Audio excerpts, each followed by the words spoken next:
The music, cut the music.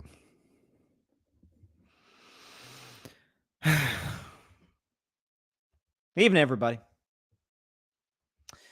This show is called Carving Up Live.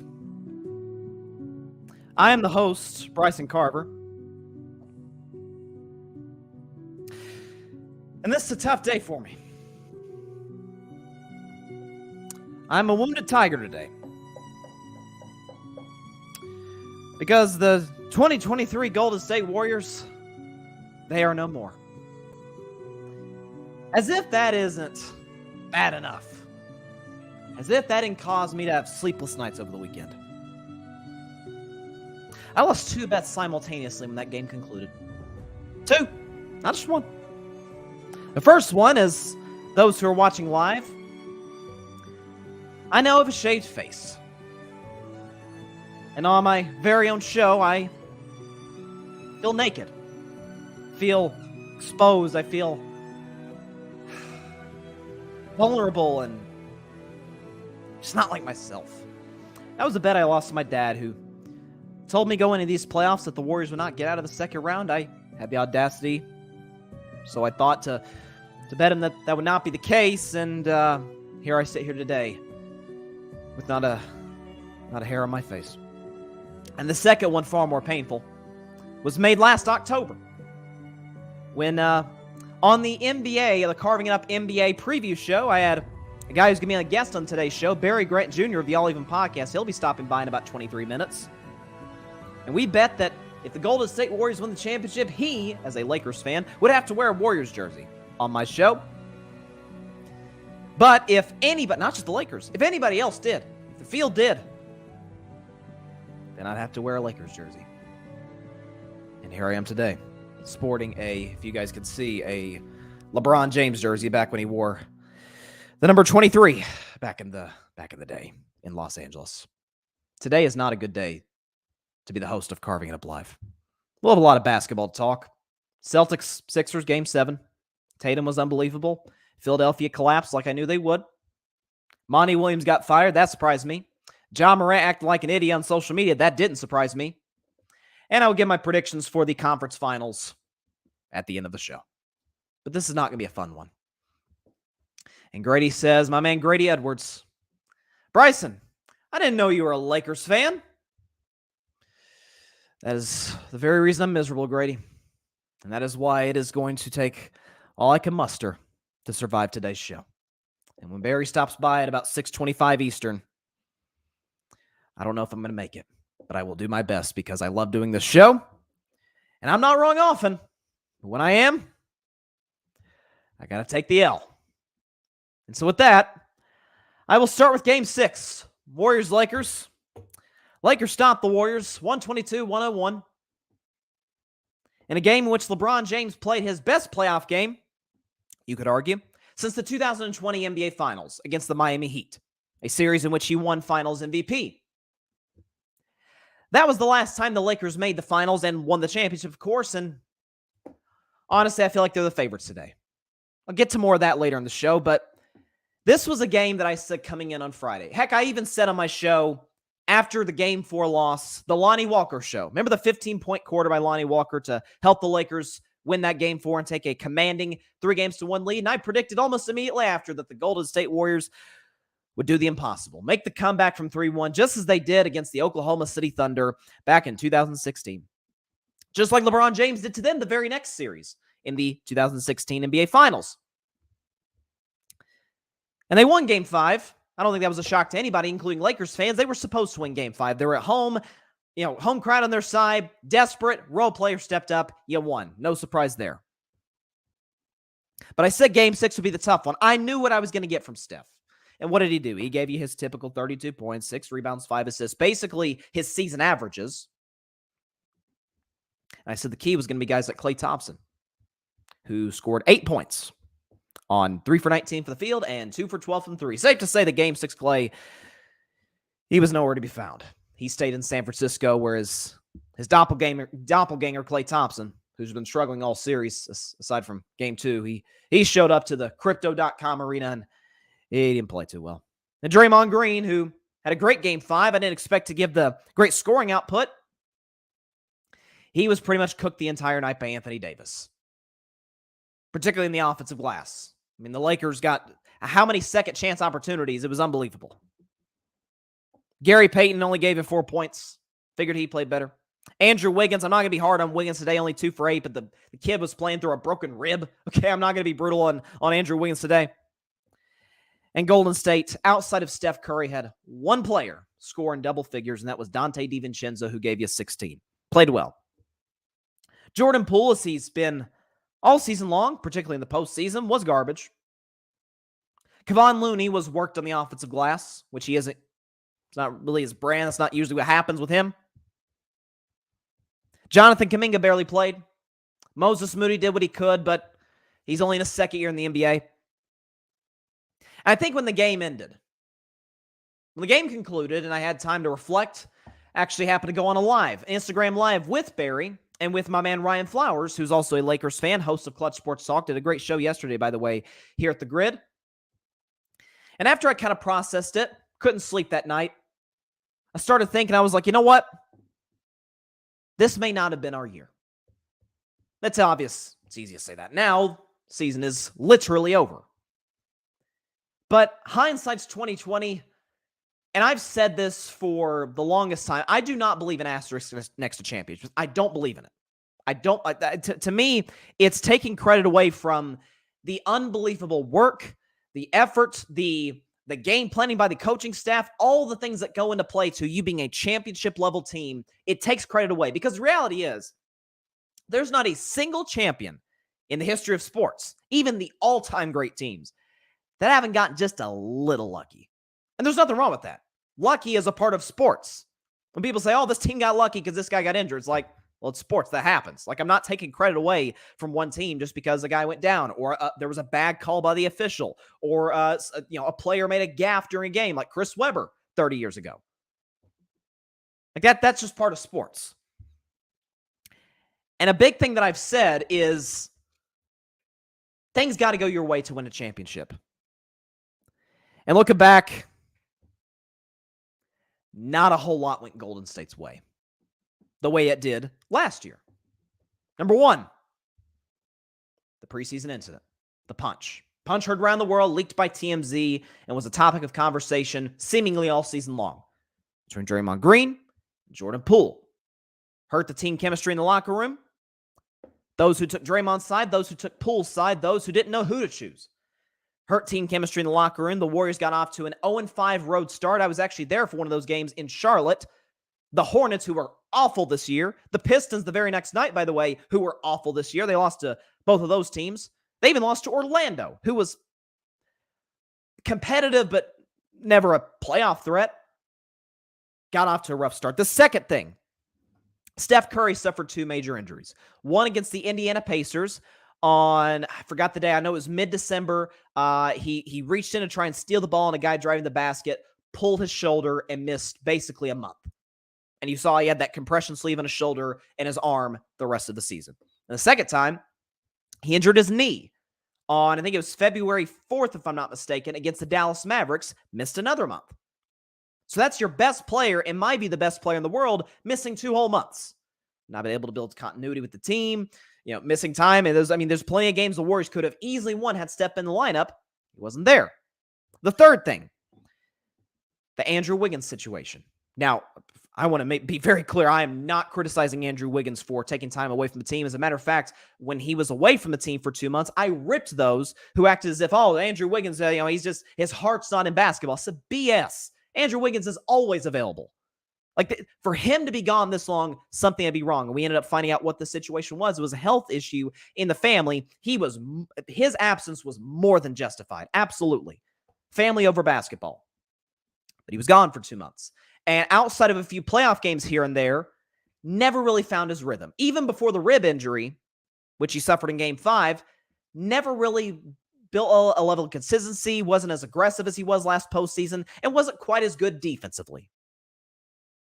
Like, the most reliable guy, honestly, on Golden State's roster physically has been Andrew Wiggins, along with Kevon Looney as well. And he missed 2 months. That's hard to come back from. The fourth thing, The failed James Wiseman experience. I thought that James Wiseman was going to step up this year and supplant Kevon Looney in the starting lineup and really live up to that number 2 overall pick that the Warriors drafted him as in 2020. He was not. Not really sure in terms of fit if it really worked in Golden State. They moved on from him, got Gary Payton. And while Gary Payton, I think, is a crucial role player to the Warriors, he doesn't have even close the upside that Wiseman does. The problem was, A, Wiseman I don't think fit Golden State that well, and B, even if he did, by the time he would have fully developed, it's possible the big 3 might have been retired by that point. So it would have been it wouldn't have mattered anyway. And the fifth thing was, last year, a guy who was the 4th or 5th best player on the team, is it fair to say, took a massive step back this year, and that was Jordan Poole. If you want to know how Jordan Poole, we see the games, we're like, oh man, he's not playing well. But when the numbers reflect how bad you're playing, that's when you can get a good sense of how bad you truly were. Jordan Poole this postseason, in 13 games, averaged 10 points on 34% from the field, 25% from three-point range. A guy who was led the league in free throw percentage last year. Beat out Steph Curry for that title. He shot 76% from the free throw line. That's who he was all season long. You heard Steve Kerr after the game. You heard Draymond Green in his podcast. Both of them talked about this team kind of maxed out. I was one who predicted the Warriors before the season to win the championship, never moved off that pick until the buzzer sounded in Game 6. Because I felt like championship pedigree, having the best player in the league in his prime. I thought some of the guys who have been a part of so many championships, like a Klay Thompson, like a Draymond Green, Klay Thompson in particular, would step up. The fact of the matter is they didn't. And you could also make the case, and I thought this would be the deciding factor, because if you remember, I picked Warriors in 7. I thought it would go the distance. I felt like the Darvin Ham-Steve Kerr coaching matchup would be just that, a mismatch. Actually, you could argue Darvin Ham might have outcoached Steve Kerr in terms of how he game planned you can't stop Steph Curry, but to at least limit Steph Curry, the way the Sacramento Kings weren't able to. Whereas Steve Kerr, you can argue it's due to personnel, you can argue it's due to game planning, had no answer for Anthony Davis. And in Game 6, had no answer for LeBron James. After looking at this season, maybe this one just wasn't meant to be. And that is crushing as a Warriors fan to admit, but that's what it looks like. For the Lakers, we have to give credit to the winning team, because simply put, they were better than Golden State in this series. But I don't think it was as bad by much as some people make it out to be. I'll explain why. 2 of the Lakers' 4 wins of the series came in blowout fashion, right? Games 3 and Game 6. Game 3, they won by 30. Game 6, they won by, 20? Yeah, 21. The Warriors' 2 wins in this series, Games 2 and 5, came in blowout fashion as well. Golden State in Game 2 won by 27, and in Game 5, they won by 15. The series came down to 2 situations in which the Warriors, over the course of this dynasty, have been excellent. And that's what the NBA now knows as clutch time. Last 5 minutes. In particular, the last 2 minutes, right? If it's a tie game, if it's a 1-point game, do your guys close the deal? Do they make the key plays down the stretch, whether it's big shots, big defensive plays? Golden State overwhelmingly did that against Sacramento in the previous series. They've overwhelmingly done that over the course of the dynasty. But in Game 1, after they go on a crazy 14-0 run to tie the game, Steph Curry gets his shot blocked. D'Angelo Russell gets a clear path to the rim for a layup. Jordan Poole takes a shot that was probably pretty ill-advised. I was fine with Poole taking the shot. If you look back at what I said at the time, given how he played, but I thought he could have taken one dribble and then went up for a shooting motion. And the Lakers executed better down the stretch. And in Game 4, Steph Curry missed 2 shots against Anthony Davis. Lonnie Walker went off for 15 points. Anthony Davis got some big rebounds and steals. The Lakers executed better. But that's not to say that the Lakers were not absolutely the better team. And you have to give all the credit in the world to Rob Pelinka, a guy who I have just been ripping for the last year or so. And I remember talking about the Lakers at the end of last season and the beginning of this season when they started 2-10.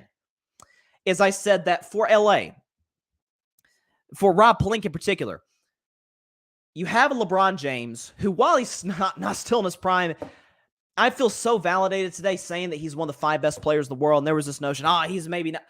Guys, he just had 39-9 on 40-plus minutes against the defending champs. He's still pretty good.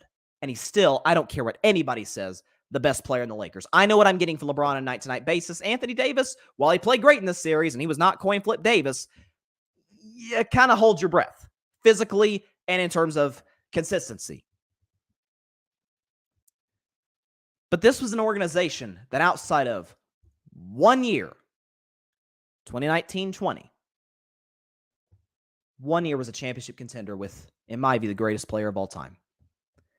And my case was Miami was a title contender all 4 years he was there. And Cleveland, if you look at the first and second stints, about half of those years, they were legit title contenders. I'm like, guys, you can't be outdone. You're the Los Angeles Lakers. You can't be outdone by Cleveland. And the season changed this February. Rob Pelinka made the deals at the deadline. Not even just at the deadline. Got Rui Hachimura back in January, which is kind of the first big deal. Rui's played well this postseason. You go out and bring D'Angelo Russell back to Los Angeles. You go out and get guys like a Malik Beasley, who's been, hasn't been all that good this postseason, but maybe he steps up later on for the Lakers. Mo Bamba, they make that deal. You give all the credit in the world to the Lakers and to Rob Pelinka. And to Darvin Ham, who's, is it fair to say, kind of as a coach, sort of growing up before our very eyes? Listen, first-year head coaches winning championships has been pretty common over the last decade. Steve Kerr did it. Ty Lue did it. Nick Nurse did it. Frank Vogel did it. Is it outlandish to say that Darvin Ham could do it? Especially given the fact that I think in terms of how they play, in terms of the matchup problems that they bring to the table against any of the final teams remaining, be it Boston, Denver, or Miami, I don't know how you couldn't say this is the favorite. These are the favorites to win the championships today. To win the championship today. That makes me sick to my stomach to say as a Warriors fan, but I gotta be honest with what my eyes are telling me. You've got a top 5 player in LeBron James, a top 10 player in Anthony Davis, and a fantastic supporting cast full of great defensive players, tremendous shooters. By the way, even the guys that were there early in the season, Dennis Schroeder was big in this series. Austin Reeves has just gotten better every time he takes the floor. To me, I was talking about this on the IG Live the other day. To me, the momentum turned, right? Lakers get off to this 27-10 start, and it's like, okay, we just need to settle down, get some stops, get out in transition. And we did. Steph went on an 8-0 scoring run in the first quarter. It's a 7-point game. We're playing with them. I feel good. And Klay Thompson airballs a shot. DiVincenzo gets a shot blocked by Anthony Davis at the rim, and Austin Reeves swishes a half quarter to help the Lakers go in the locker room with a 10-point lead. And I'm like, dang, like we fought our guts out for the entire half. And he makes an incredible shot, and you back down double digits, and they never recovered after that. So you give credit to the Lakers, the front office, the organization, and the 2 best players who were tremendous in this series. Lakers Nuggets, I will predict that, as well as the winner of Heat Celtics later in the show. Briefly, though, on Boston, and I'll get into this more with my guests in about 5 minutes or so. But for the Boston Celtics, they won Game 7. They were down 3-2 in this series. And I talked about after they lost on Thursday in Game 6. I'm sorry, after Boston won in Game 6 in Philadelphia, said on my show the very next day on Friday that, there's no way Philadelphia is winning a Game 7 in Boston after squandering an opportunity to close the Celtics out.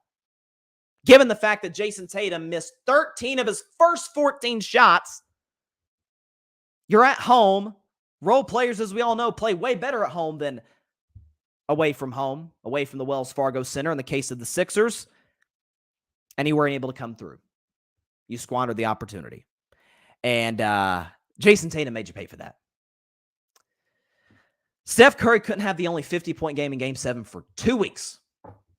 At least you could say he had the first, though. Jason Tatum, 51 points, 13 rebounds, by the way. To me, that's getting really, overlooked by which obviously 51 points is way more impressive, 13 rebounds, but still, and he was active as heck on the defensive end. 17 for 28 from the field, 6 for 10 from three-point range. You got help from Jaylen Brown with the cool 22. Brogdon came off the bench, gave you 12. Marcus Smart gave you good defense and good hustle plays. Al Horford played excellent against the MVP defensively.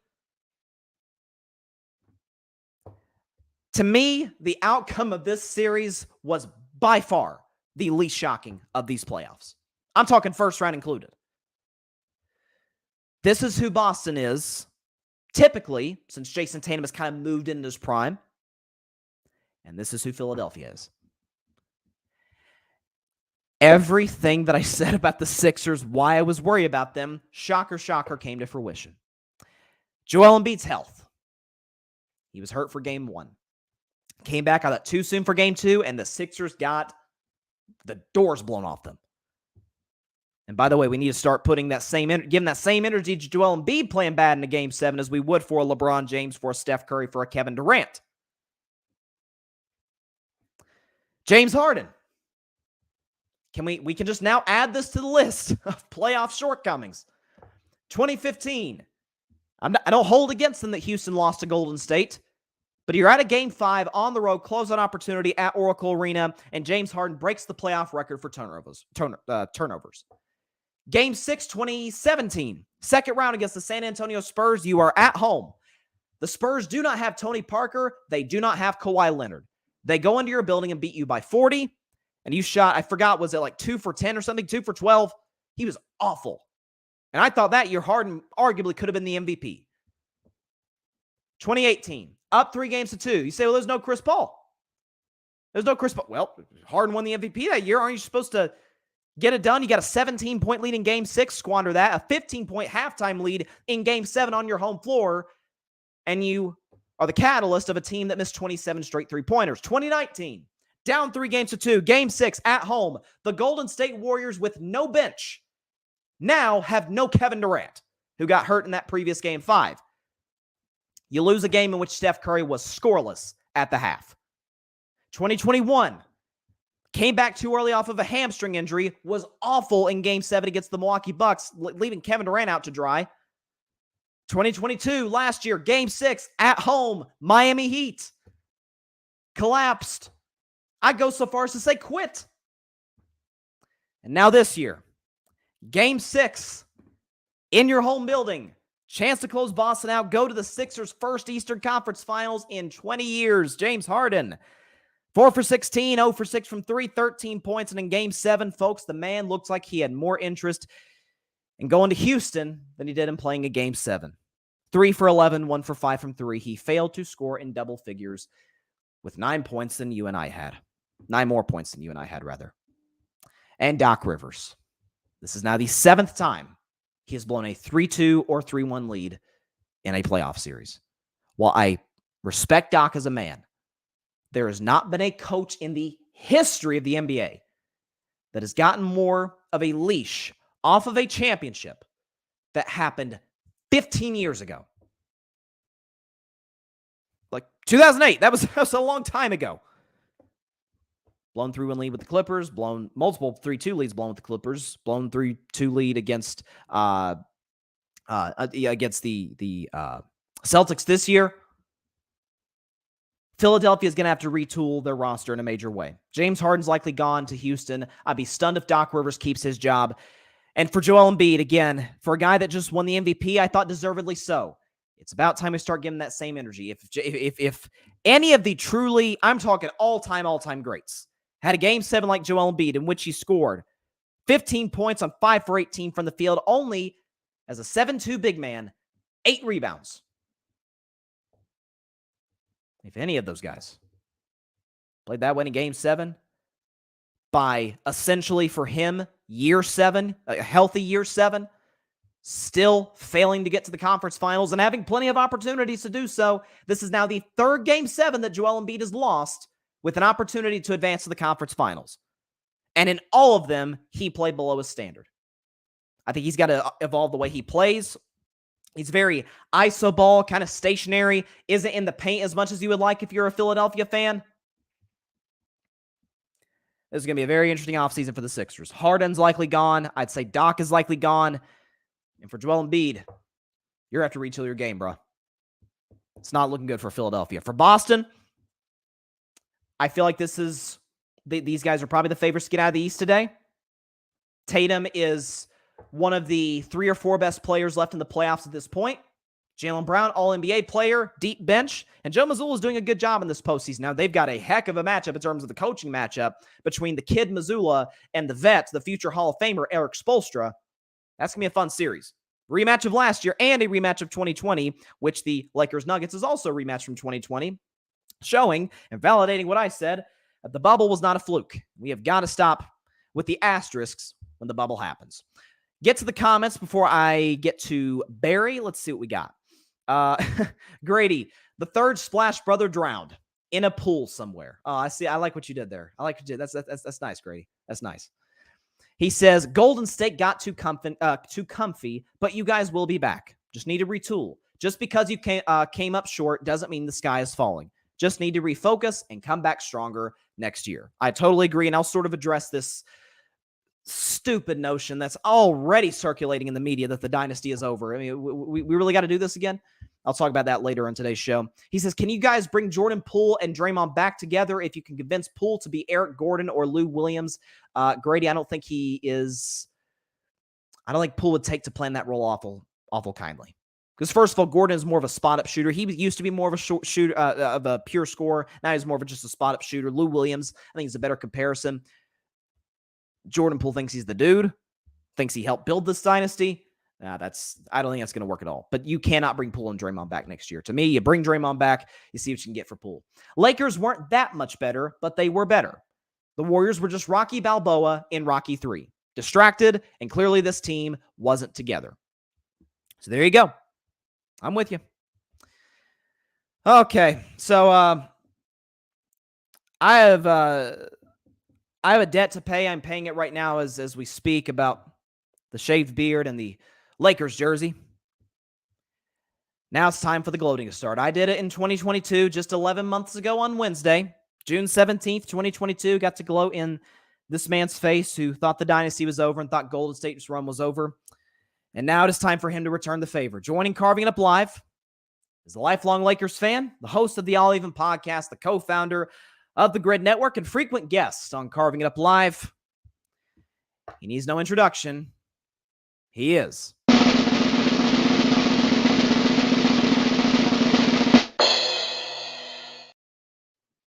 Barry Grant Jr., and I will give you the floor, sir. Man. Boy, oh boy, I tell you. You know what it is, man? You know, I called today Walk It Back Monday. Because there's a lot of people, not just you, not just a whole bunch of pundits out there, people in my personal life as well, just like to throw dirt on things that just don't need to be thrown dirt on, right? The Lakers, 2-10, you had Westbrook on the teams, a whole bunch of stuff they talk about. Is Rob Pelinka good? Can he even put together a good roster? What are you doing? Who's Austin Reeves? Yeah, you're gonna have to re-sign him. You did some stupid stuff. Oh, you did it again. Who's this guy? Troy Brown Jr. Who's this guy? He spent all his money on Lonnie Walker. What are you doing? Darvin Ham, new coach. What are you doing? Yeah. Then I go ahead and I asked a question before the deadline. I said, I put out a little poll and I said, are the Lakers finished? Are they going to make the playoffs? What are you guys thinking? People, they came in droves, Bryson. They're done. They're 13th place. Are you kidding me? Where are they going? They're not even going to play in the play-in tournament. They're going to give the Pelicans a Wembayama. This is all that stuff is going. You guys suck. Huh? Okay. All I said was just wait. First domino was getting Rui Hachimura. So I said, kid's been very talented, played at Gonzaga, good player, right? I said, what happens if they go ahead and make some more trades for some younger pieces, get some athleticism in here? Let's see what happens. So, bring in some more young guys. Then I said, you know what? This particular team is different. And the reason why it was different, Bryson, was because that when they made the trade, LeBron was out. LeBron was hurt. They went on a tear when that trade started without LeBron James. Then Anthony Davis missed a little time. And they still started to play well. And I was like, wait a second. Something's different here. And you know what really was the difference too? They came in having fun. It felt like 2020. I said, D'Lo came in very mature, said all the right things, glad to be back. He never really wanted to leave, but he had to because it's about business and maturity is a thing, and he's ready for the spotlight now. I said, man, only this team can be able to make the playoffs, but let's take it game at a time. I said, if they can finish 18-9, they got a shot. Lo and behold, they finished 18-9, didn't they? Man, I tell you about this truth-telling thing, Bryson. You should use it one day. You do. You're very good at it. You're very good at it. Now, well, listen, everybody counted them out at Memphis. You heard all the pundits. Oh, the Lakers, they're going to lose to Memphis. That's a better team. And then we won game one. Oh, Memphis is going to take – and once game two came on, here comes the Grizzlies. All right, yeah. Look, didn't happen. Lakers took for the next two games. Oh, okay. Well, then people started to believe. Beat them off, right? Dust them off by 40 in game 6. Now comes the challenge, right? Golden State, the NBA defending champions, the dynasty. Oh, 4 championships in the last 10 seasons. They were one of the greatest teams of all time. Oh, great. I said here to my good friend Bryson, my brother, I said, Bryson, y'all are good. I give it to you. I ain't going to disrespect Steph. I'm not going to disrespect nobody. I'm going to tell you right now, it's over in 6. It's over. We're the better team. Everybody just doesn't want to come around to it because guess what? We're Laker fans. When you're a Laker fan, there's natural shade that comes with it. And then when you have LeBron attached to the Lakers, natural shade that comes with it. I told you, 6. Right? Still first game, same thing happens. Right? You come on your show, and I watch your show every time. It's a very good show. Everybody check it out. 3-1. They've been here before, and they have. And it's fine. Game 6 Clay. You know the thing. 30 points against Houston. 30 points here. 30 points. I said, Bryson, you're not going to see no Game 6 Clay. You're going to see Chick-fil-A Clay. That's exactly what we got. Lakers at 6. All right? I want to know who's going to doubt my team this time. Because here's the thing, right? They want to talk about the bubble championship, about being an asterisk. It's not a real championship. I never hear anybody talking about Tim Duncan's lockout championship being a falsehood. Never heard of asterisk next to that, and there was 50 games in that one. Knicks got to the finals in that one. So nobody talks about that. But because it's the Lakers, shade. Because it's LeBron, shade. You put those together, double shade. Right? Okay, it's fine. But the 4 teams that are left, very interesting. It's the same 4 teams that were in the bubble. Oh, goodness. And I can tell you this. If Miami would have won that championship, would nobody be talking about no asterisk? But it's because it's the Lakers and LeBron James. I get it. I understand. There has to be a narrative that the networks like to talk about. You see how stupid Richard Jefferson looked on his show? You see how stupid he looked? Look how many people. Shaq. Charles Barkley never picks against the Lakers. You can bet on it. You can bet the house on it. Charles Barkley would be picking the Nuggets in the series to win. Bank it. Before you even hear it, you're going to hear it. So, Bryson, you look good. You should keep that particular shaven face there. Yeah? You look about 12, 13. And that jersey's good. It's real good. But I'm trying to tell you that I told you this was going to happen. This is no surprise to me. I'm not shocked. This is not one of those celebrations where it's like, oh, I knew it. I've known it all along. This is one of the best teams in the league. Best defense in the league. We got the best defensive player that's still left in the league. And we have the old man that just buys his time and he waits to strike. Just like one of those old cobras. That's all he is. He's gonna wait until game 4, game 6, then he's gonna put the hammer down. What a luxury to have. Let the big man do all the work. Let all the kids run crazy. And then big dog gonna come and take the big piece of chicken, close the series out. That's what's gonna happen again. Lakers in 6. I don't care about no Joker. I don't care about no Aaron Gordon. I don't care about no KCP who's talking. He better shut his mouth too. Because if he keeps talking, it's gonna be problems. You saw what happened to JaMychal Green, Mr. He had pine in his butt, talking all that smack, and ended up getting his team hurt in game 6. All right? That's all I'm saying. Lakers are the best team left in the playoffs. Everybody just needs to embrace it and understand what's coming. It's coming, okay? And what I'm doing here on Bryson's show, this is only a little microcosm of what's going to happen because I have some stuff planned. If they win a championship, it's going to get bad. It's going to get bad for a lot of people, okay? That's what I'm saying. You go ahead. This is your show. I'm not going to take it over no more. Go. All right, so 45 minutes later, after Barry's diatribe. So first of all, listen. There's a lot of people deserve credit for the Game 6 win. I'm not going to give credit to JaMychal Green. He did not step foot on the floor.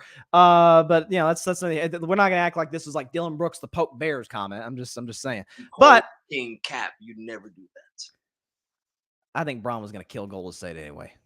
They made it worse. Okay, so you sort of just answered about 17 of my questions there. Dropping stuff, don't worry about that. Yeah, as far as I sort of briefly discussed, I think the Lakers are the championship favorites today. I was consistent on this. I said the winner of Golden State Lakers was going to win the championship. I still feel that same way today. It was the best series left in the playoffs, to be honest with you. Competitive wise, yes, I agree. In terms of title contenders, starting with your Lakers, I think the big surprise for me personally was that it felt like Darvin Ham kind of outcoached Steve Kerr in this series. In that it felt like Steph still had a good series, but it wasn't near as effective as he was against Sacramento. Now, Sacramento's not a good defensive team. Steph's great. That's not a good combination for NBA Siberia, as you would say. But he threw the Vanderbilt matchup at him. He threw the Schroeder matchup at him. He double. And he would base, especially in game 6, he was daring guys like Clay, guys like Draymond to beat him, particularly from the 3-point line. Whereas Steve Kerr, and again, I don't know if this is necessarily Kerr's fault because I don't know if personnel came into play, had no answer for Anthony Davis, and dang sure had no answer for LeBron in game 6. What was sort of just, if you had to pinpoint one takeaway from this series from a basketball standpoint, it would be what? Going with what you said, I don't think that Kerr necessarily got out coached. I think he was outmanned. Okay. And, if you don't have many cards to play, there's nothing you can really do. You can't pull from nothing, right? So if you noticed that after game 1, he tinkered with so many different things to try to see what worked.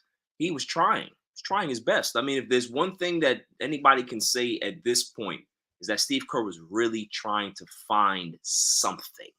He was trying to find a spark. He was trying to find anything that could be able to motivate those other kids, other role players to be able to have some type of consistency, whether it be for a game or two, to try to see if they can be able to extend the series. Because in Kerr's mind, it's like, if I can be able to just steal one more game and force this to 7, then all bets are off. And then we can be able to throw everything in game 7. We can, make Steph play 48 minutes if we wanted to. We can be able to just throw everything at, everything but the kitchen sink, right? Including the kitchen sink. But it just, there was nothing that he can particularly do. He tried. When you're paying Jordan Poole $127 million and he gives you nothing, and then, you have to rely on guys like DiVincenzo. You have to rely on guys like Gary Payton. You got to rely on guys like JaMychal Green. You got to rely on guys like Moses Moody. They didn't even turn to Kuminga. So like all of these things, it's like you look at the end of the bench if you're Steve Kerr and you're just like, I got nothing. I have to go ahead and just rely on the guys that I have. Hopefully they can be able to give me something. If they can't, then we just got to call a spade a spade. And that's exactly what I saw in the series. I saw from game one. I was watching the game with my good friend, and I called him after, and I was like, bro, I said, if you didn't see what I saw, I'll tell you what I saw. I saw a coach that is at the end of his road already in regards to what he sees that he can be able to do adjustment wise. He's going to try, but I already see that he's at his wit's end. And he was like, you saw that in game one? I said, yeah, I saw that in game one. And I really saw it at the end of game two. I saw that. Even in the blowout, remember we had a conversation. I texted you. I said, yep. Darvin Ham was smiling after this game because he saw exactly what I saw. He said, there's not much he has left. I still have another ace or two I can be able to play. And that ace was Lonnie Walker. Yep. And, shouts to him. And then the other ace was putting Dennis Schroeder in that starting lineup in game 6. That made a big difference. Whether Schroeder didn't play great offensively, but he is a very underrated defender. And when you got a guy that can be able to stick with, the guys that can be able to get around the screens, and you're not taking shortcuts, you're not shooting the gap, he's playing his man. Those things after a while, it's going to weigh on you. And Steph played a lot of minutes in this series. It's going to weigh on you at some point. Steph is no spring chicken. He's still a great player, still effective, but he's also 35 years old. We have to start thinking about those things, that guys like LeBron and guys like Steph, yeah, they're defying logic in regards to how long they can be able to extend their careers, but age is age.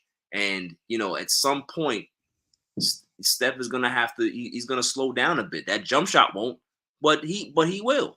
So, it's more of they're going to have to try to, we were talking about this earlier, that they're going to have to go and get some role players, get some veteran guys, because last year they had that. This year they decided to try to turn it over to the kids because they thought the kids were ready. They're not. And it's time to go back to the old formula, go get some veterans that know their roles and understand what their place is. And you're not going to have this butting heads that you've been having all season with Kuminga.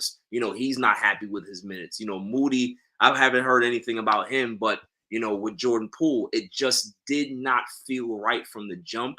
That's why the fight happened. Whoever leaked that obviously is a chump, but that was the start of it. Draymond saw it. He was like, this is not a team that I like. So I'm going to have to try to shake things up early and try to see if we can be able to shake off whatever bad omen is on this team this year. And that's exactly, he saw it, and it is what it is. You heard what Jordan Poole's comments were, and it's no surprise to me. He's a guy that he doesn't buy into Golden State's culture, and they need to get rid of him. But going back to your original question, Steve Kerr played the hands that he had, and there was no other cards to play for him. So, it was what it was.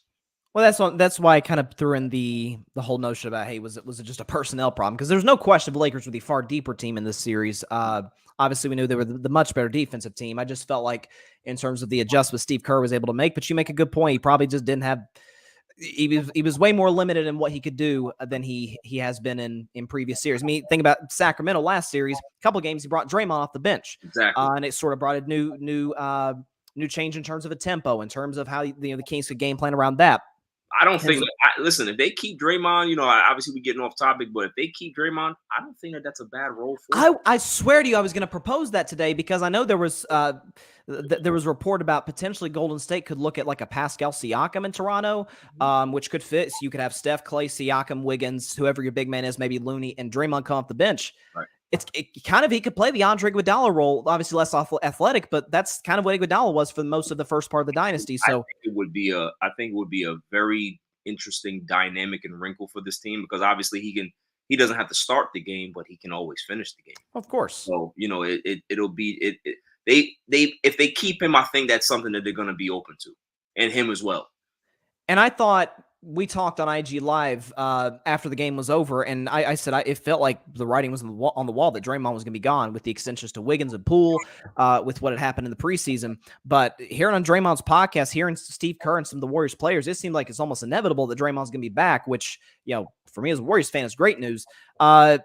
And you talked about the veterans. Are there any guys in particular? Because I was looking at, maybe you trade Poole for like a Miles Turner, and I think Grady suggested like a Buddy Hield or something, which is what the Lakers. There was rumors about that all season long before they made their moves. Is there one move in particular, whether it's bringing in a veteran, whether it's bringing in like a Siakam, like I mentioned, that would catapult this team? Because I think the notion that the dynasty's over is bogus. That would catapult this team back into where they want to be in terms of title contention. I don't necessarily know. We really have to think about it. I have to see. There's nobody that comes off the top to see who's available, who isn't, because I don't necessarily know what stars are going to become available. Obviously, right? So they need somebody that plays the Iguodala role and can probably be able to get to give you a little bit more scoring. Right. To me, they got to add wings though, because they're fine in terms of guard depth. You got Steph, Clay, DiVincenzo, Payton. Right. That's excellent guard depth. Right. That's what I'm saying. So listen, this may be a reach, but can you look at a DeRozan? Can you look at a DeRozan and then with a DeRozan, you can be able to move Draymond to the bench if you keep him, or you can move Wig to the bench. Like there's a bunch of different things that you can be able to do. I think if it's going to be Bob Myers or whoever the next GM is for the Golden State Warriors, I think you can expect whoever it's going to be extremely aggressive this offseason to see what they can be able to do to bring in, like you said, guys that understand their roles and understand what this culture is. It's one thing about kids is that, you can always go young and all that stuff, but you never know if they're truly going to buy into the system because they want to be stars themselves. They want to start to, branch out and do their own thing. And Jordan Poole was one of those guys that you hit on early, and, he wasn't that great early on. He got a lot of reps and then had the big, wonderful year last year. Kind of reminds me of, you guys are in the same situation that the New York Knicks are in with Julius Randle, is that he had that one fabulous year. They paid him handsomely and expected bigger things out of him, and they haven't received that playoff wise. So I don't know, man. It'll be very interesting if they bring him back. It'll be very interesting. I don't think they can bring him back, Barry. I think in terms of the vibes of the locker room, I don't think he can. I agree with you, but I thought the same thing with Russell Westbrook. And they found a way, though. He brought his ass back. So, yes, they did trade him at the deadline, but that's 50-plus games into your season. And, you know what I mean? So, True. I don't know, man. I think if they do bring Poole back, I can't see how they bring Draymond back. And vice versa. I'm with you.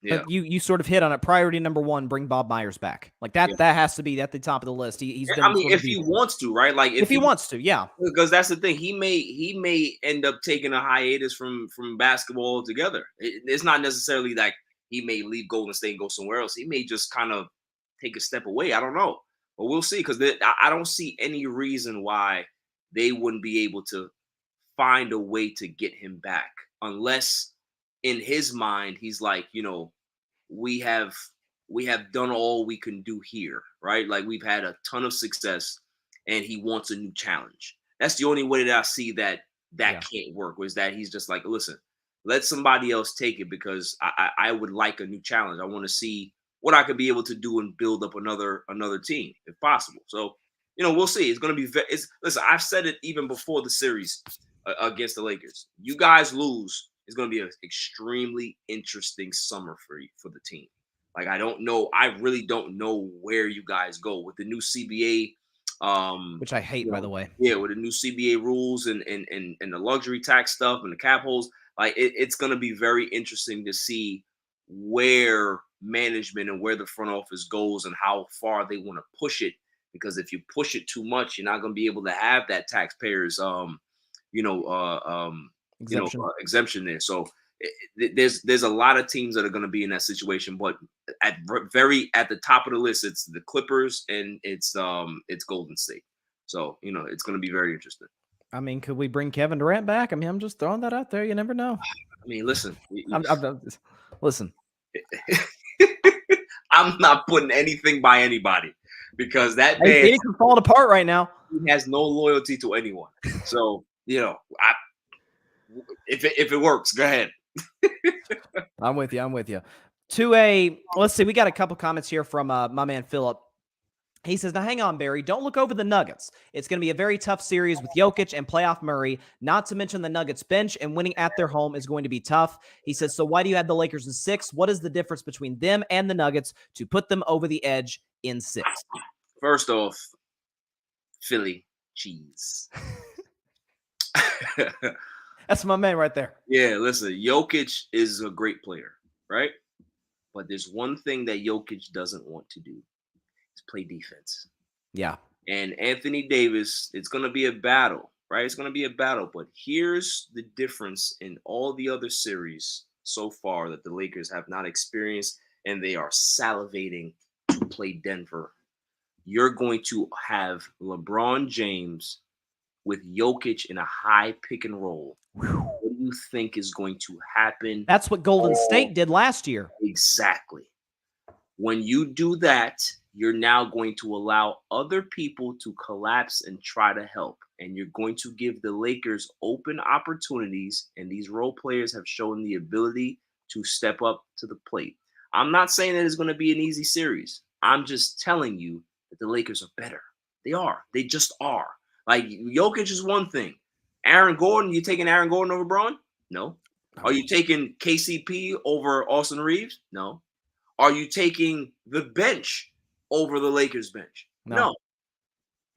Listen, even Mike Malone is a good coach, but you know how I felt about Mike Malone for years. I think he's decent, but there's certain times in the playoffs he pulls the wrong card. And I'm just waiting for that card to happen. And it's going to be against our team. I'm just saying that there's a lot of things schematically that Denver is not going to be able to deal with. That's all I'm saying. Okay.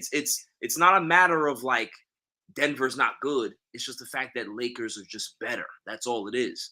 And whether people want to believe it or not, they don't have to listen to me. I'm a truth teller. But if you want to see it play out, it's fine. We'll see it play out, it's fine. Barry, you're only halfway there. You only won the championship. Yeah, I just want to remind you. I'm not talking about championship. I know. I'm just saying that I know for a fact that I've seen this movie before. Seen it before. Okay. That's all I'm saying. That's all I'm saying. Okay. That's fair. I do want to move on, though, to a far more serious topic. That's the John Morant situation. I know you've talked extensively about that on social media. It's been a topic of discussion today in the sports world. My immediate takeaway, and then I'll hand it over to you, is I said on my show at the time that the first incident happened just 2 months ago was the fact that the NBA, not just the NBA, but even as well, the Grizzlies, I don't even call it a punishment. It was, heck, I don't even call it a slap on the wrist. There was the whole thing. The whole thing about he stayed in Florida. Like, now we're starting to question that. It was an 8-game right? Oh, yeah, exactly. It was an 8-game suspension, but he had already served most of the 8 games. He did the interview with Jalen Rose. I remember that. And it all felt rushed. And anytime, not to get too deep here, but anybody who's ever dealt with mental health issues, man, it's a process. It's just like I heard someone once call it, it's like brushing your teeth. Like, you got to do it. You got to work on it every single day. It can't just be like this 1-week process, which I felt like it was with John Morant. So was I surprised in the slightest that this IG live happened? No. But this is kind of who John's shown himself to be. I feel like this should be a minimum half-season suspension, just given how close the two events happen with one another. Yeah. And I put 95% of the blame on Ja and 5% of the blame on the Memphis Grizzlies because they have allowed this to happen. They allowed Godzilla to run wild in the city, and now they're just surprised that it's – listen, Dylan Brooks is a symptom of the problem. He's not the problem. Nope. There's nothing Dylan Brooks has done that's come close to this. But that's sort of my immediate takeaway. What was your thoughts right off the bat when the Ja gun situation happened? The initial reaction that I had was idiot brain. If you have anybody in your immediate circle that is showing symptoms of idiot brain, I will explain exactly what idiot brain is. It is certain things that spew out of your mouth. There's certain looks that you have. You'll have this stoic, distant look. You'll start to do a lot of stupid things, the things that you've done before. They won't process in your brain and register that there's actually something wrong with you or something that you're doing incorrect, so that you'll continue to repeat it. So somebody will tell you, hey, that's not a good idea. Oh, you're right. Okay, cool. And then you'll go right back and do it again. Idiot brain. So when I saw it happen, I wasn't surprised. It didn't shock me because the first initial time it happened, I said, believe who he is. Stop trying to project about, oh, he's this. Listen, Ja could be a good kid. I'm not saying that he's not, but this is who he is. He's a good kid that has terrible character flaws. Can he fix those character flaws? 100%. Does he want to? That's the question. You can be able to have counselors and guidance people, influencers, and impact his life. Good people. I'm sure his parents are very, very good people and raised a good kid and raised him in a middle class home. He doesn't come from the streets. He wasn't sleeping on the streets, right? But if he wants to be this, no amount of guidance that he got from his parents or coaches or whoever is gonna prevent him from being a knucklehead. That's what he wants to be. So as an organization, as the NBA, you have to be the ones to say, okay, if this is who you want to be, we don't want this. And we are going to put the hammer down on you. 55 games is what he needs.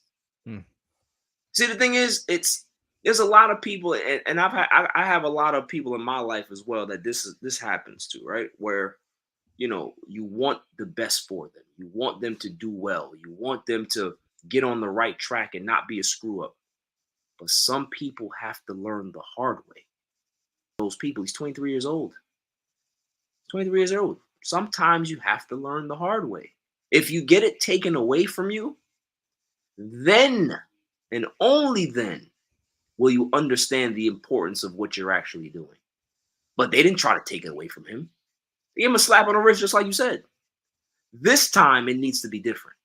If you have an image of your league, if you have an image of your team of what you want to portray to young kids in the community, and you want these players to be role models, we've always heard that players are not role models. Well, they are by default because kids are watching them anyway. They want to be like them. They're always going to be role models, even if they don't want to be. So if that's what you need for your organization, or if that's what you're trying to portray for your league, for your image, you need to give him 55 games. Nothing more, nothing less. If you want to give more, but 55, I think, is a good number for him, because that's going to let him sit there and really, really understand, like, yo, what am I really doing with my life? Because all of this can be taken away, and those same dudes that I'm driving around with, having a good time in the car, flashing guns, you think they're going to be around? Or they're just going to look at him like, yeah, that dude used to be up. He used to be that guy that was a superstar in the league. Yeah, we go on to the next one. They're not going to care. So he has to understand that it's like, you are somebody that is a role model. You have to start behaving that way. You got to start moving your circle. You got to start moving differently. And if he doesn't get that, then the NBA just needs to do it for him. That's all. And something else too, a few more takeaways for me was that Adam Silver dropped the hammer on Draymond Green for the stomp on Sabonis because he felt as if there was this narrative. The history, but this narrative around the commissioner that always too light on players, and so he came down too hard, in my view, and I think in your view as well, on Draymond Green. You don't think he's going to hear about the last time that he came down too easy on Ja, that he's not going to try and do the same thing again for something far more severe than what Draymond did on the court? So I think that's a factor as well. And something else too, and I've been on this for a year, that the Grizzlies are a better basketball team without Ja Morant. Not just the fact that he's a liability defensively. They move the ball way better with Tyus Jones in, who's more of a pure, kind of classic vintage point guard. And by the way, they're a better shooting team with them off the floor. You got guys like Bane, like Kennard. Yep. Tyus Jones can knock down the three, even Jaren Jackson. And so, is it time for the Grizzlies to at least consider it? Because I've kind of been on this for a year. That, and by the way, in the locker room, I'm not sure he's all that great. Listen, I that could be the case, right? That he's not he's not the best locker room guy, because at the end of the day, we did hear, Steven Adams was trying to get the guys together, and he walked out of there and stuff like that. But at the end of the day, he's 23, right? He's a young kid, but I agree with you. At some point, you can't use that as an excuse anymore, because you're 23 and they've given you a lot of money. They've given you a lot of responsibility for you to wake up and grow up fast and try to get to where they want you to be. They paid you for not who you are, for who they think you're going to be. And if you're not living up to that standard, see, this is why the NFL is what the NFL is. If this was in the NFL, he would be cut already. Oh, 100%. Like if it violated whatever policies, obviously it's not the same thing of domestic violence or anything like that. But if whatever policies they have in place and you break them, they're not hesitant to cut you in the NFL. You're a dime a dozen in the NFL, because it's about the team rather than the individual. Yes. In basketball, it's the other way around, is that the individuals run the teams. Memphis has to take charge of their franchise. The NBA needs to take charge of their image. I was having a conversation with my homies, and shouts to my man Fang McFrost and Chili McFreeze from the All Even podcast. We were talking about dress code. We were talking about how the dress code in the NBA, although you want guys to be expressive, I would like to see it get a little bit more buttoned up again, because it's a professional thing. This is a league. This is a profession. This is a billion-dollar company. You are going to look the way I want you to look. Off the court, coming to the arena, whatever you do, your tattoos, whatever, but coming to the arena, you're going to have a certain look. In your press conferences, you're going to have a certain look, because that's the image that the NBA wants to portray. I think it's time for them to really start to think about everything, just everything in a pot. And it starts here. Honestly, I think Ja Morant is going to have to learn a hard lesson, and it's time for it. It's time for it. Okay. No, I feel you. I mean, I think I can make the argument that the NFL's dress code isn't all that different from the NBA. All the leagues. I think all of them, not just the NBA. I'm not going to single out the NBA. I think all of them. Okay. All right. I feel you there. Let's see. We have some comments here. Let's see. And this is 100% right. Our guy Parnell from the Grid. Shannon Sharp said, "A wise person learns from someone else's mistakes. A fool learns from their own." That is actually a Bible verse that is very much applies to this situation with Ja Morant. Grady says Josh should get suspended this season. He needs to learn. Can't baby the man. And that's what I'm saying. Like, it's got to be something that's sort of a culture shock, because clearly, Barry, the $40 million he lost by not making the All NBA team didn't affect him that much. Why should he care when he still has his Nike deal and he has a Powerade deal? You think he's gonna? He's 23 years old. You know what your thought process is at 23 when you're making over $200 million is that the money will never run out. It'll never stop coming in until it does. That's what a 23-year-old thinks like. Oh, I got all this money now. By the time I'm 30, I'm gonna be a billionaire. They don't care. Do you think he sneezes at $40 million? Well, okay, cool. I lost 40. I'll get 80. I'll get another 100 million somewhere else. That's how he's thinking until you take it away, and then he's gonna be like, "Damn, this is really it." Like, I blew through all of that money because I thought there would be more. No. This is it. End of the road. That's what reality is for Ja Morant, is that they have to take it away. That doesn't mean that you're trying to be mean to the kid or whatever, but he gotta learn a lesson. He has to learn a lesson. I'm with you. Again, there's got to be a statement made in some way, shape, or form. Moving to a firing that shocked us both, Monty Williams in Phoenix.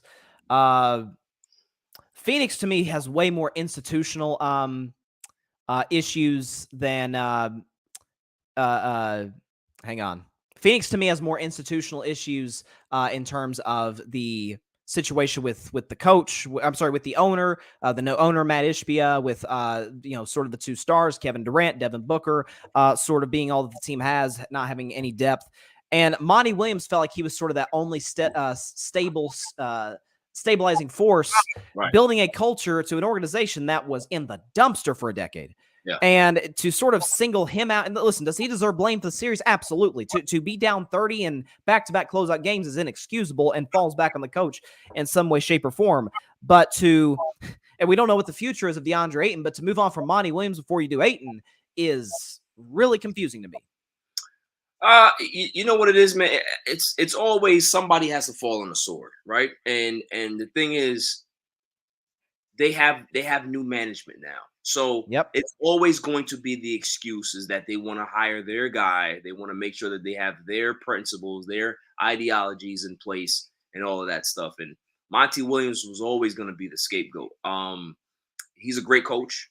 And I think we had a conversation that when it happened, I said, expect him to be the Bucks head coach within the next few weeks. And I'm putting my stake on that. I think he's going to be the next coach. If it's not Mark Jackson, if Giannis doesn't push for that to happen.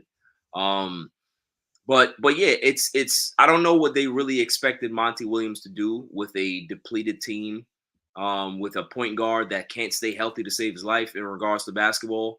With a big man that just doesn't have the willpower or I'll never test his drive as an athlete. I'm not going to say that, but he is very low motor.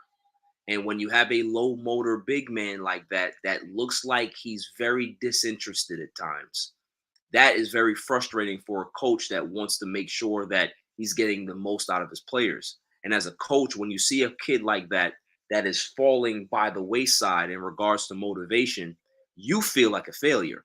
And that turns into animosity towards that kid or whatever, and the relationship just doesn't really click. And you've seen that over the last 2 seasons with the Suns, even more than that. So it's just one of those things where I think management looked at it, listen, Monty's a good coach, but we just need our guy. In Milwaukee, I mean, we seen Coach Bud get fired, right? And it's one of those things where it's the first domino to fall. That it's always going to be the coach. Is it fair? No, it's not fair. The interesting one is not even Monty to me, Bryson. Nick Nurse? It's not even Nick Nurse. Stock Rivers. Oh, yeah. I was going to get to that series as well. Yeah, I would be. Yeah, I'm not. I don't want to go ahead and go into. Sure. I would be shocked if they keep Doc Rivers. Same here. Be shocked. Do you think Philly would take one of these guys like a Nick Nurse, like a Mark Jackson? See, I don't know if the way they play would necessarily suit that. What's funny about that is that sometimes life is very cyclical. Certain situations. Who's to say that Philly doesn't, kind of circle the wagons here and go get Monty? Because remember, they kept homeboy and let Monty go. What's his name? Brown? Brett Brown. Yeah. Remember, they let Brett Brown stay and let Monty go, and they had regretted doing that. Who's to say that they don't bring Monty in and let him be the one to try to see if they can salvage this pairing with Embiid? Because I think Embiid and the organization are at odds right now. I think Embiid is looking at what his options are if he can be able to get out of Philly. If he can't, then obviously he'll stay. But there's going to be a lot of turnover with them too. It's going to be an interesting dynamic because they're going to have to look at James Harden and say, what are you? Like, you know what I mean? Like, what? Oh, I don't have questions about who James is, but well, I think they do because whatchamacallit, the general manager loves James Harden. So it's one of those things where they're gonna have to do a lot of soul searching. There's a lot of problems on that roster. And what Embiid said is not wrong, but it just sounds crazy because he's the MVP, and then you got Harden, who's a top 75 player, right? But what he's saying in theory isn't really wrong. It just sounds crazy because he's a B, right? But when you look at the 76ers roster, it's not really that impressive. They're not really that deep. Besides Tyrese Maxey, I don't really like their pieces. I don't. So, And I think Embiid sees that as well. It's like, all right, cool. We have maybe 2-3 guys here, but this is not a team that is as good as where we're at. You know what I mean? So it's tough. And I was on IG Live with our guy Patrick Brown of the Grid yesterday, and he made the great point. I've been talking about this too. Is it feels like 2019 was the best chance when Kawhi made the walk-off shot, because that was a very deep roster. It was arguably probably to Golden State the second best starting lineup in basketball. Right. And it felt like everything has sort of started to crash and burn. Even if you look at the Ben Simmons situation before that, is choosing Tobias Harris over Jimmy Butler, which hindsight's 2020, but that's still to this. Even in 2019, I remember thinking, man, I like Tobias. He's a Tennessee guy, but really? I don't understand it. And you know what's funny too is the fact that since Jimmy went to Miami, they made 3 conference finals now, and all 3 of the teams he's played for has yet to get their sense. So, it's the Jimmy Butler effect is a real thing. Jimmy Butler effect is real, man. Jimmy Butler effect is real. And I don't want to hear it. By the way, I don't want to hear Ben Simmons say nothing. I know he posted that picture on bro. Listen, you don't play basketball. Look, man. Come on, man. The cat's out of the bag for my dummy of the week this week. Just let you know, I've announced it on your show. It's gonna be Ben Simmons. It's gonna be Ben Simmons. Because first of all, what are you watching the game for? What are you watching the game for? You got no stake in the fight. Don't say nothing. Don't even post. Don't even let people know that you're watching the game, because they're gonna be like, you watch basketball? You really do? You watch the game? Because if you watch the game, you see people actually shoot the ball, right? They shoot.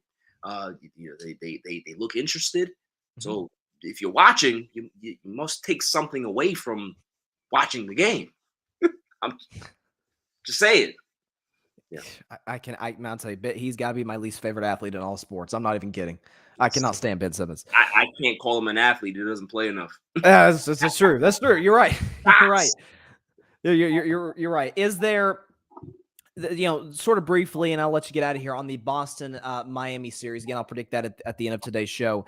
Is there anything coming out of that? Because Boston's clearly the more talented team. Miami, it feels like Jimmy Butler, Bam Adebayo, and older Kyle Lowry, and sort of the band of misfit toys. Yep. After that, what's sort of your early outlook on the series? Obviously, a rematch of last year and 2020's Eastern Conference Finals for Boston Miami. I think that Miami is going to get disrespected. I think that people are already favoring Boston, and that's fine. But the one thing that people are not even the one thing, but Eric Spoelstra is a seasoned coach. He's going to run circles around Missoula.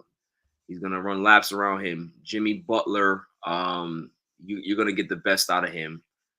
It's going to be a dogfight. I have Miami winning in 6. Oh, okay. We're going to get a Lakers Heat rematch from the bubble. That's what I'm predicting, because I think that Jimmy is just at a level right now, and he's bringing those guys along. They're playing well. Those role players are excellent. They're playing, really, really good basketball. They have shot the ball well. They shot the ball, very, very good in the Knicks series. Boston is a better defensive team, yes, but I'm going to see what Tatum and Brown are going to be able to do for an entire series against this team, against Eric Spoelstra. It's one thing to be able to do that against the Philadelphia 76ers and the scariest man on the planet, Doc Rivers, who doesn't make any adjustments. But to do it against Eric Spoelstra, that in itself is going to be a task. So we're going to see. We're going to see how that goes. But I got Miami winning. And look, they did it last year by the absolute skin of their teeth. Yeah. I mean, if Jimmy Butler makes one shot, man, I listen, because Miami went in that crazy run in Game 7. I remember they were down like 12 with about 3 minutes left and made that crazy run. So, listen, I don't discount anything. And, I love me some playoff Jimmy Butler. I said coming in this, I've been consistent all season long. They were a contender. And Heat culture is a very, very real thing. And I think it'd be great for the NBA. Even just that the Lakers make the finals, it'd be good, because then you get an LA-Miami series with those two cities cross country. Or you get Lakers Celtics, which I'm sure you as a Lakers fan would be very piped up for. Oh, listen, man, there'd be nothing more pleasurable for me as a fan to see that Celtics team on that other side and we smoke their boots in 5. Oh, there's a smoke there. I was waiting for it. It's not going to happen. Miami's getting there, but whoever gets there from the East, I'm just letting y'all know right now, They getting smoked. Smoked. They're getting smoked. They boots gonna get smoked, just like everybody else. Okay. I would say you smoked Golden State outside of 6, but we smoked them. Okay, we smoked them. Jordan never played in the game 7. All right, in the finals. It was always 6. It was always 6. Because by design, right? He wanted to snatch it from you. He wanted to snatch it away, snatch your dreams, and that's what LeBron James is. He's a dream snatcher. Okay, guys, win game 5. Come in, everybody's happy. All the pundits, Golden State got a chance. Oh, Nuggets gonna have a chance too. And the same thing's gonna happen. They're gonna go to Denver, win game 5. Everybody's gonna be, oh, Joker's gonna come out, go to crypto, and he's gonna have a big game. There's gonna be a 40 burger. Braun gonna have 35, 10, and 15, and then everybody gonna be like this. Don't know what happened. We picked the Nuggets. yeah. It's fine. We've seen this story already. Okay, we've seen this story already, Bryson. Well, with the 2022 Warriors you talk about, because this sounds like a very similar. You know what? That's a good point, because everybody was doubting them too, including yourself, Barry. Including yourself. I'll always doubt the Warriors. All right, that's not smart. What'd you say, Kobe? What? Oh, there he goes. Job not finished. What? Lakers in 6, right? Don't bring the mom into this. That's what I said. Yeah, that's what I said. We're going to smoke their boots, okay? And I'm going to say on your show, KCP, if he runs his mouth one time, he's going to damn his team, Bryson. He better just quiet. Don't say nothing. Don't say nothing. You're going to be insufferable. You know, before I go. Yeah. I heard this pundit say, I don't want to say any names. I don't want to embarrass anybody. He said that, KCP, the former Laker, he's going to know what they're looking for. How? It's a whole different regime. It's not the same coach. It ain't the same team. What are you talking about? This is what we have to deal with here, Bryson. We're watching TV and we have to watch these people and hear these stupid takes. But people don't want to watch our show because we're on the come up, right? That's all right. That's all right. You ain't never gonna hear me say no stupid nonsense like that. KCP knows what the Lakers want to do. How? You gonna call LeBron and ask? Well, what's the medical case that you just articulated that they have? Yeah, idiot brain. It's when the brain stem detaches from the spinal cord, and there's just nothing registering back here. There's a lot of fog. So what happens on TV? I guess the cameras and the lights, it gives a lot of fog. But the one thing I'm gonna tell them, they better start writing their apologies. They better start walking it back from now. Charles Barkley, Shaq, Stephen A. Smith, Richard Jefferson, all of them better walk it back.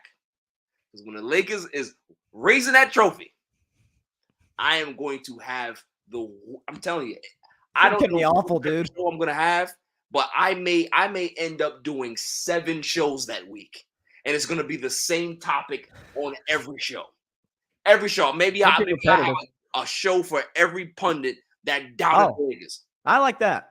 I may have that. What did you say, Kobe? I could be on there for the Skip Bayless show. Yeah, I'll be there for that. Yeah, Kobe said that's a good idea. Yeah, Kobe said it's a good idea. So This is what we're doing. All right, Lakers in 6, Heat in 6, and then we're gonna have a nice NBA Finals. That's my prediction right there. And then maybe when it's over, we can show off our rings together. We can show off the bling. Yeah, I mean, I don't get a ring, but I do think that was a nice one that you got. That's a nice one. It's pretty awesome. You should see it. Barry Grant Jr. of the All Even Podcast, and hey, look, it's about time you want to bet on me, right? I mean, it took you long enough. You still got a losing record, but that's neither here nor there. Your team won, and Warriors in 6 in 2024. You heard it here first. Yeah, it's fine. You guys can have it next year, okay? We gonna get it this year. I'm sure you are. What'd you say, Kobe? Yeah, what? Okay, yeah. Barry Grant Jr. All Even Podcast. See you, bro. Something's wrong with that dude. This is just so wrong. John's already saying Boston in 5. Dang, boy, 5 feels quick. 5 feels real quick for a team that just had a 7-game series. A lot of comments to address. Grady, Bryson, would you be interested in a Jordan Poole for Ayton trade? You know what, Grady? It feels like if we get a DeAndre Ayton for a Jordan Poole, it feels like we're just getting a 7-foot Jordan Poole. Like, he doesn't necessarily play dumb basketball like Poole does, but like Barry was talking about, the effort, not there. The drive, I'm not really sure is there. I don't even know if he necessarily fits Golden State. Miles Turner in Indiana, I think fits great in Golden State. Can space the floor. He's good in the pick and roll, pick and pop because he can shoot. Yeah, I think a Miles Turner makes way more sense. But I don't. It's like replacing a concussion with a sprained ankle. It's like you're not winning either way. Oh gosh, let's see. Got a lot of trying to find some more comments we can look at. I feel bad doing this now that Barry's not on here to defend himself. But Parnell, Barry is not a truth teller. If anything, he's crazy, especially with his Cowboys. Oh, he's crazy. I feel very comfortable in saying that. He's just, oh golly. One day we'll see him in a Steph Curry jersey, though. It's okay. It's okay. We'll see him in his Steph Curry jersey, and it will be just like last year. And I got to gloat. He gets to gloat this year. You win some and you lose some. I'll get him in 24. That's what's going to happen. Speaking of the Warriors, last Warriors time before I get to my conference finals predictions, I just want to address this for about 5 minutes or so. Maybe less. Just see what happens. This notion circulated all throughout social media. LeBron just ended the Warriors dynasty. Well, he ended our season.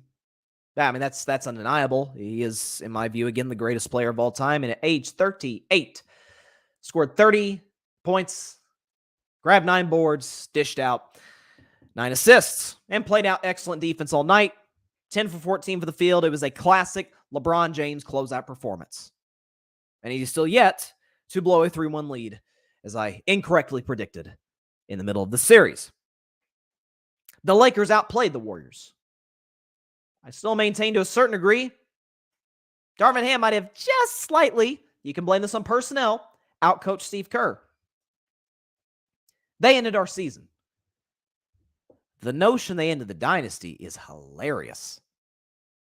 So the Patriots won every year. So from 2001 to their last Super Bowl was 2018. They won every year, right? Folks, the Patriots had a decade in between championships. They made a couple Super Bowls. Super Bowl 42, they lost to the Giants. Super Bowl 46, they lost again to the Giants. But they were still really good. They were in contention year in and year out.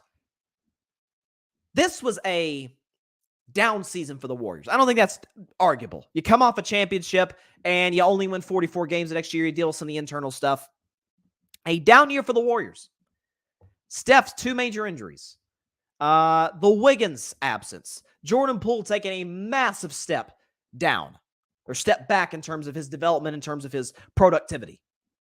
All the bad things that happened for the Warriors this season. And they lost in a game 6 of the second round to a team that I think is about to go win the championship. That's the down season. When almost everything went wrong. Wasn't a first round exit. Wasn't like you failed to make the playoffs. Wasn't like you had to be in the play-in tournament or something like that. Is Steph Curry still in his prime? Did he literally just average 29, 6, and 6 on almost 50, 40, 90% shooting? I'm pretty sure he just did that. Maybe I'll have to look at stats again. Didn't he just average 30 for an entire postseason? Didn't Klay Thompson have the best shooting year of his career? Didn't Draymond Green, oh my gosh, the Draymond Green slander, we got to stop it right now.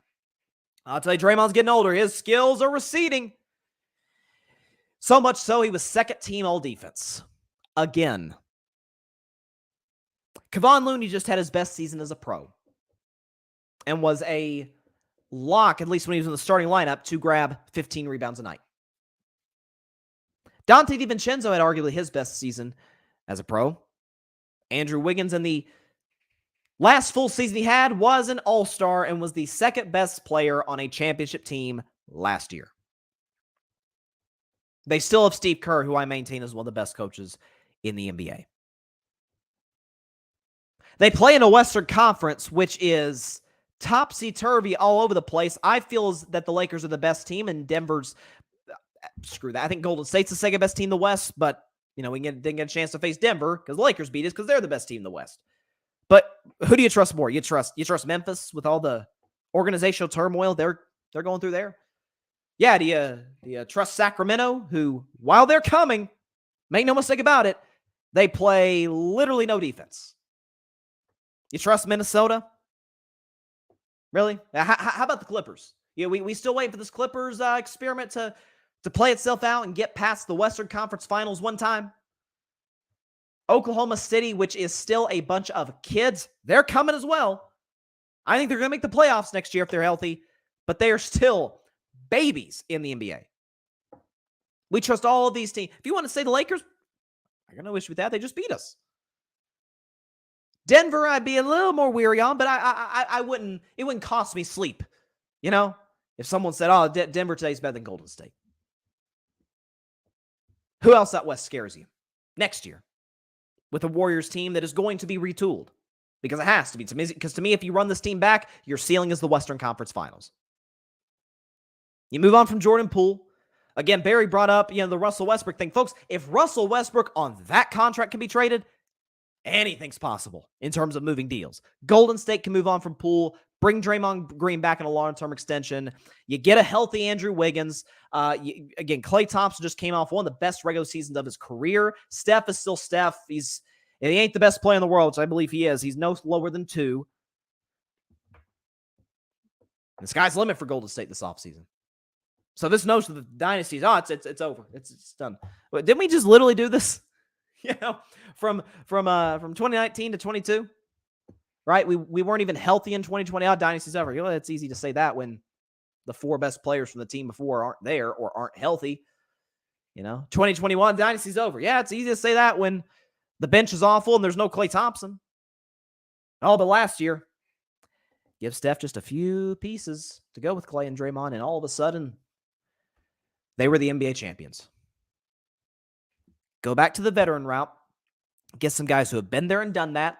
Now, I think you keep some of the young guys. I'm going to die in the Moses Moody Hill. I still believe in the kid. I think he really fits in Golden State. Like what I saw from him, particularly at the end of this season. I think Dante DiVincenzo was a perfect fit. Bringing Gary Payton back was great. He fits the Warriors very well. Going to need some size. Going to need some wing presence.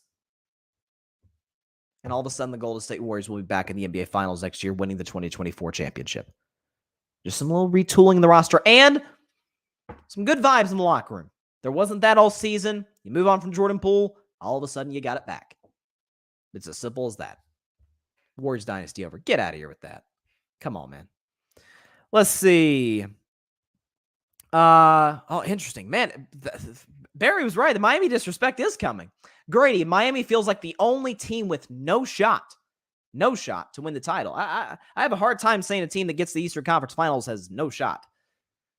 I mean, especially as inconsistent as Boston could be from game to game. I'm not going to reveal my pick until I predict the series, but no shot feels a bit harsh, Grady. I'm not going to lie to you. And I was waiting for this. John Rivera looks like a brand new born baby with the shave. That's what I'm saying, John. I feel exposed. I feel not like myself. I don't have that same sort of, I don't know, it's all my mojo right now. I'm just waiting for this thing to grow back as fast as possible. This has not been a good show. And John was saying, so was Brooks. You talk about Dylan Brooks? Talking about the guy who's going to be playing China next year? Hey, at least Memphis went out in round 1, right? Okay, so conference finals predictions. We're down to 4. 30 teams had hopes and dreams of winning a championship. Obviously, not all 30 had realistic goals. There's plenty of teams that are rebuilding. But now we're down to 4 that have a shot to win the championship. So we're going to start, if we can get the background music going right now. See if we can get it. Here we go.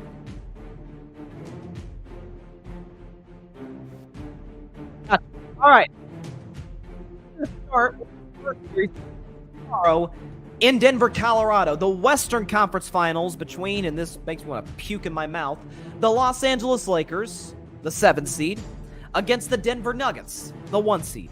Lakers got here by virtue of winning in 6 games against the Memphis Grizzlies in the first round. Thank you, Lakers. and by beating the defending world champion Golden State Warriors in 6 games. I didn't appreciate that much. The Nuggets got to this stage by taking out the Minnesota Timberwolves in a gentleman's sweep in 5 games, and the Phoenix Suns in the second round in 6 games to get to this point.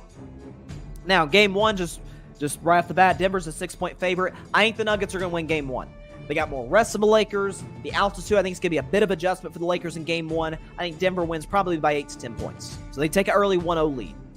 But I think the Lakers steal game 2, just like they stole game 1 against Memphis, just like they stole game 1 against the Warriors. I think they're going to steal game 2 against Denver, tie the series up, going back to LA. And we talked about this with Barry. Denver's got a good bench. Got Bruce Brown, got some good bigs come out the bench, and a solid starting lineup. Nikola Jokic has been unbelievable in the postseason, and Jamal Murray has been, for the most part, playoff Murray. You got Aaron Gordon, you got Michael Porter Jr., who's sort of hit or miss, and you got Kentavious Caldwell-Pope, who, again, did play for the Los Angeles Lakers, won a championship in 2020, and is a solid two-way player. In terms of the matchups, the Lakers are as good of a team in the NBA in terms of defensive guards that there are. Dennis Schroeder. I'm sorry. Can we put some respect in Austin Reeves' defense? Austin Reeves, we know what he is on the offensive end. He's a good 20-point-per-game scorer, good shooter, good all-around scorer in general. Broke Steph Curry's ankles in Game 6. He's got a handle. Austin Reeves plays defense. Did you watch that Warriors series when he was doing to Klay Thompson and well, he didn't want to do much to Jordan Poole. Jordan Poole was mostly doing that to himself. The point is, Reeves is a good defender. They're going to need both of those guys to step up, particularly in the defensive end, against the likes of a Jamal Murray. And whether it be a Michael Porter Jr., if they play him at the 2, if they decide to go big, if it's KCP, Kentavious Caldwell-Pope.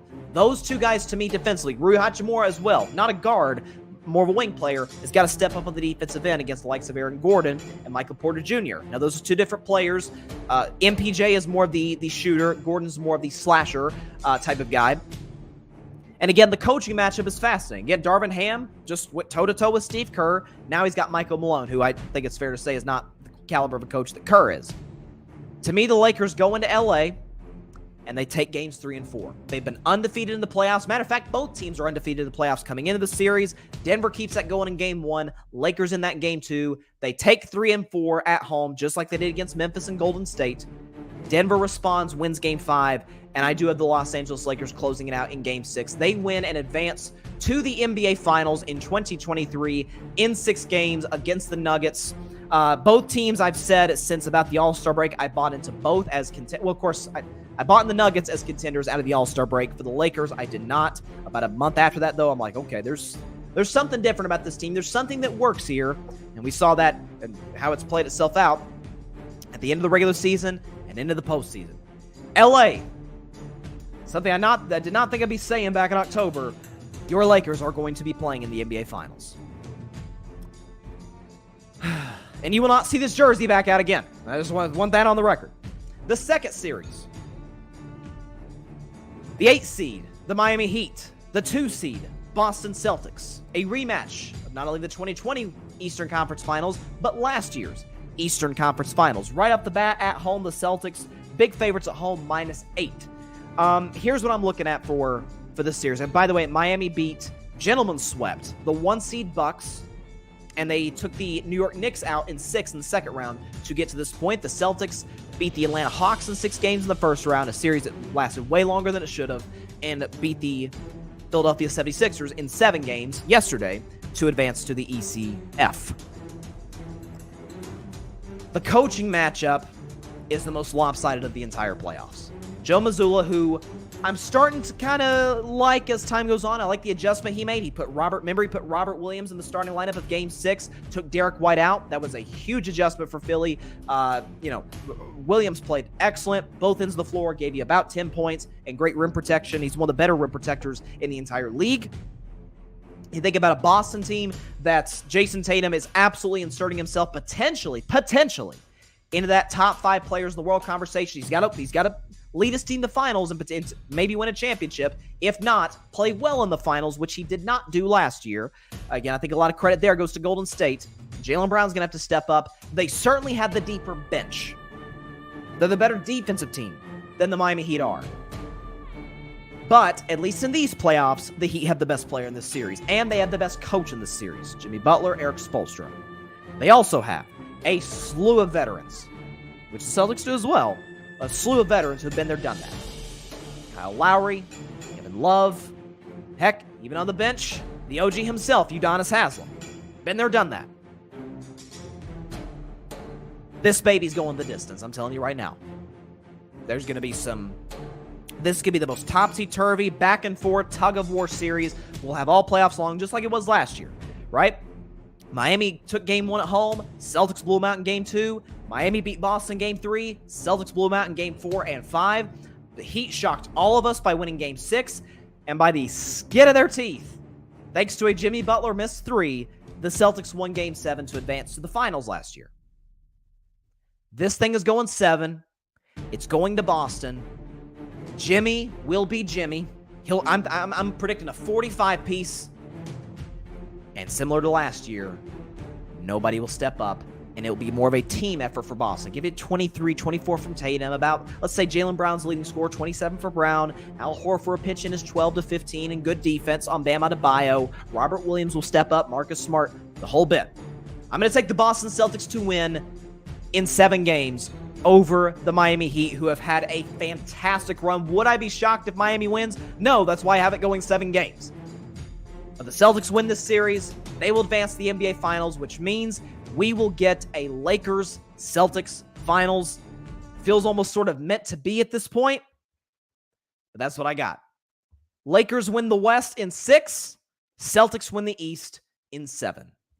That's what I got. Yeah, John agrees with me. He says Lakers in 6. And he says Jimmy getting 40-plus in the series. Oh, Jimmy's going to get his.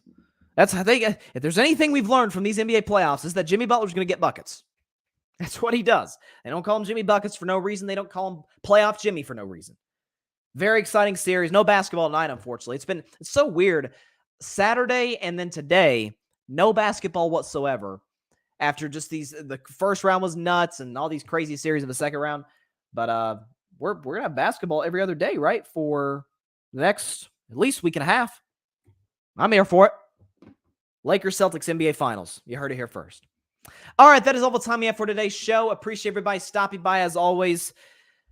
I guess hats off to Barry Gret Jr. of the All Even Podcast for putting me through total misery and pain. And of course, he didn't do that as much as his Lakers did, but that's not here nor there.